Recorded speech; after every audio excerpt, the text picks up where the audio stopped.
Class 10th first flight की poem how to tell wild animals. तो ये किसके द्वारा लिखी गई है? Carolyn Wells. तो यहाँ पे सबसे पहले चैप्टर का इंट्रोडक्शन है। इंट्रोडक्शन के अंदर क्या है? In this pome the poet has explain the characteristics. Poet ने एक्सप्लेन किए हैं वेरियस कैरेक्टरिस्टिक्स, किसके? वाइल्ड एनिमल्स के बारे में बताया है यहाँ पे, और बहुत ही फनी वे में बताया है। उसने इस तरीके की लैंग्वेजेस का यूज करा है कि जो ह्यूमर जनरेट करती है। उसने रीडर को अलग अलग तरीके से इंट्रोड्यूस करा है वाइल्ड एनिमल्स के तौर पे, जैसे एशियन लायन हो गया, बंगाल टाइगर, बियर, इनके उसमें इन्हें एक्सप्लेन किया है, इंट्रोड्यूस किया है, और हर एक एनिमल्स को क्या किया है, बहुत ही ह्यूमरस वे में एक्सप्लेन किया है। तो स्टार्ट करते हैं। पोएट ने यहाँ पे बहुत ही तरह तरह के वाइल्ड एनिमल्स के बारे में बताया है। These animals are very dangerous and she has introduced them one by one in very funny way. ये जो एनिमल्स है बहुत ही डेंजरस है, और इनको जो है पोएट ने एक एक करके बहुत ही फनी वे में डिस्क्राइब किया है, इंट्रोड्यूस किया है। First of all she tells about an Asian lion. उसने हमें सबसे पहले किसके बारे में बताया है?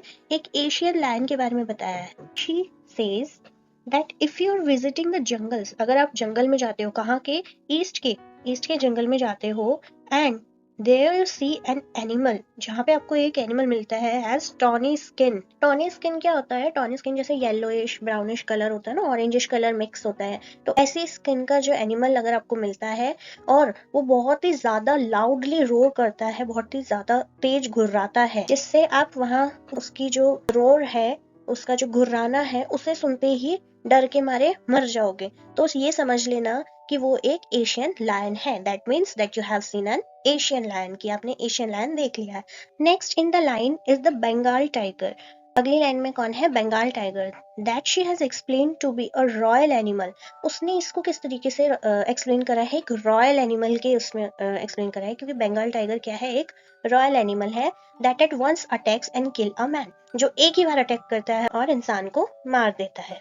अब यहाँ पे लियोपर्ड की बात की गई है कि लियोपर्ड जो है वो कैसे अटैक करता है? एकदम जंप करके अटैक करता है, उछल के अटैक करता है। उसकी जो स्किन होती है उसके ऊपर छोटे छोटे ब्लैक स्पॉट्स होते हैं, तो ये समझ जाना कि वो लियोपर्ड है, ठीक है। और वो इस तरीके से अटैक करता है, ऐसे अटैक करता है कि वो बार बार जंप करता है और आप जो दर्द के मारे रो पड़ोगे, लेकिन पर जो है वो स्टॉप नहीं होगा, वो रुकेगा नहीं, वो अटैक करता रहेगा जब तक कि कोई इंसान मर ना जाए। Then she moves on the bear. अब अगली बात वो क्या करती है कि वो बियर के बारे में बता रही है। That she says will hug very tightly. अब बियर कैसा है यहाँ पे? बियर कुछ नहीं करेगा, आपको सिर्फ हग करेगा, और इतना टाइट हग करेगा, इतना टाइट हग करेगा कि कोई इंसान अपना वहीं पे अपना दम तोड़ देगा, वो इतना टाइट हग करेगा। This is the way to recognise a bear. इससे आपको याद रहेगा कि ये बियर है जो मुझे इतनी तेज हग कर सकता है, यानी इतना प्यार मुझे बियर ही कर सकता है, right. As it kill a person by hugging him very tightly.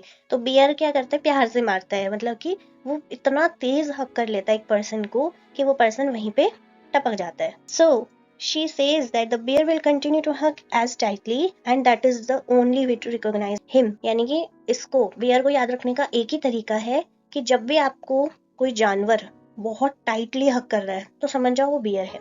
After this, अब इसके बाद पोएट क्या करती है? वो अपनी ही रीडर से क्वेश्चन कर रही है। रीडर कौन है? हम, ठीक है। क्या क्वेश्चन कर रही है? Do they know how to recognise beast that hunt their prey. अब इनको ये पता है बीस्ट कौन है जो कि अपने प्रे का हंट करता है, जो अपने शिकार करता है। Here she explains about hyenas. अब हाइनास क्या होते हैं? बहुत ही खूंखार जीव होता है। यहाँ पे उसने कैसे डिस्क्राइब किया है? Which she thinks have a smiling face. अब उसको क्या लगता है? हाइनास का जो होता है फेस जो होता है वो स्माइलिंग होता है। आप यहाँ पे देख सकते हो वो इस तरीके से अपना शिकार करते हैं, मतलब कि ऐसा लगता है कि वो स्माइल कर रहे हैं, जैसे वो नहीं होता मैनिपुलेटिव सी स्माइल होती है, चालाकी वाली एकदम, तो ऐसे हाइनास होते हैं। तो उसने स्माइलिंग फेस बताया हाइनास का। और यहाँ पे क्या है? And the crocodiles that have tears in their eyes. और क्रोकोडाइल कैसे होते हैं? रोतड़ू होते हैं, मतलब उनकी आंखों में टीयर्स ही होते हैं। This can be seen when they are killing their prey. The last one in the list is chameleon. अब लास्ट क्या है उसकी लिस्ट में? कमेलियन है। कमेलियन को कैसे डिस्क्राइब किया उसने? देखो इस तरीके से होता है कमेलियन।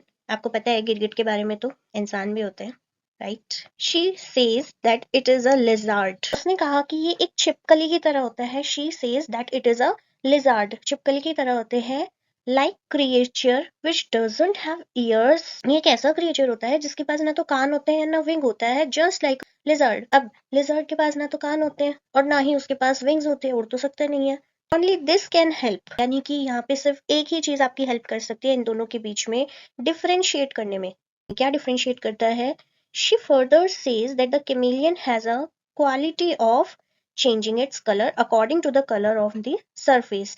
अब कैमेलियन के पास क्या क्वालिटी है कि वो अपना रंग बदल सकता है, अपना कलर चेंज कर सकता है। मतलब जिस पे भी वो बैठा है, जिस भी सरफेस पे वो बैठा है, जैसे ब्राउन कलर का तो वो अपने आप को ब्राउन कलर में ढाल लेता है, ग्रीन कलर के पत्ते पे बैठा तो वो ग्रीन कलर का बन जाता है, दीवार पे होगा तो जैसा दीवार का कलर होगा वॉल कलर ऐसा बन जाता है। तो ये उसकी क्वालिटी है और वो इसका यूज किस लिए करता है? ताकि वो किसी जंगली जानवर से जो उस पर अटैक कर रहा है उससे अपने आप को बचा सके। So to explain this she says that if the reader looks at the tree, तो ये यहाँ पे ये एक्सप्लेन करती है कि अगर रीडर जो है वो ट्री की तरफ देखता है और अगर उसको सिर्फ ट्री ही दिख रहा है, this means that there is a chameleon sitting on it. इसका मतलब ये है कि वहां पे एक कैमेलियन बैठा हुआ है। अगर आप ट्री की तरफ देख रहे हो और आपको ट्री ही दिख रहा है, यानी कि कैमेलियन ने अपना कलर जो है वो चेंज कर लिया है, वो ट्री की तरह ही दिखने लगा है।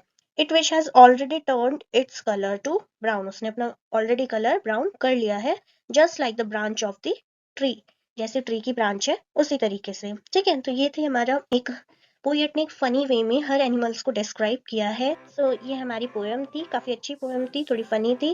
प्लीज लाइक करें, शेयर करें और चैनल को जरूर सब्सक्राइब करें। Thank you.